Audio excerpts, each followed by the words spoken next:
this beast of a machine. It's an 80-ton press brake, which from all the calculation that I did and from talking to the company, RONGWIN, I'll talk more about how I got it in a little bit. But basically that means it's about a 5-foot brake, so it's 80 ton, 160 millimeter. That's the length of the bed. And I should be able to bend 1/4 inch full width on this bed.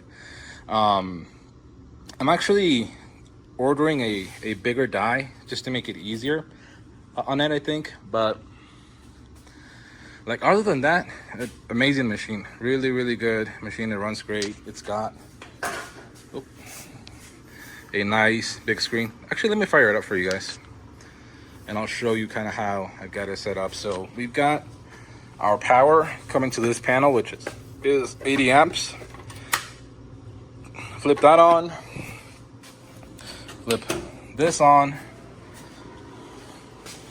and that turns on our screen, this is a full CNC 4-axis press brake. So what that means is that I can control, obviously, the up and down. I can control them individually. So the Y1 and Y2, I believe, is what they are.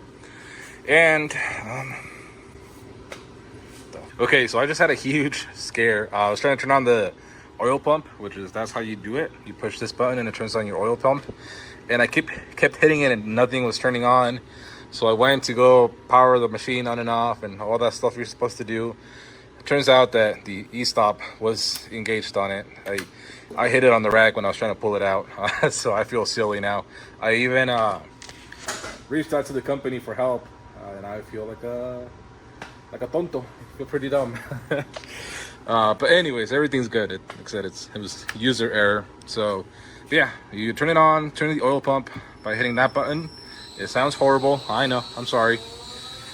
But from there, we hit our origin button, which basically hones it.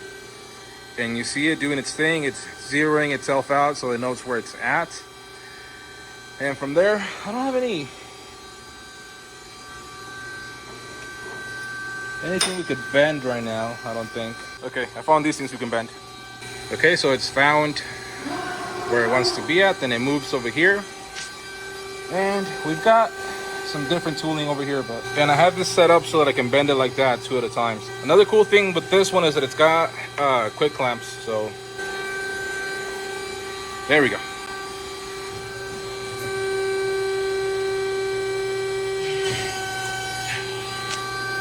And just like that, we got a piece that's now bent at 90 degrees and we can use to weld right there for our radius arm brackets. Again, like I said, that is super amazing that I can do that. Like, that's a part that would take me at least like a minute to do sometimes, because like I would have to put it in here, bend it, check to see if it was underbent, overbent, make any corrections, and sometimes it would take forever.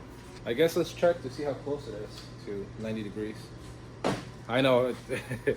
So we're about a degree off, and that's pretty normal. I used to run one of these machines for about a year at a different fab shop that I used to work at. And usually when you first start bending a part, you need to calibrate the machine because it will overbend and underbend. Some of the nicer machines do that for you, but like right here, you can see it has compensate. So that was a degree underbent.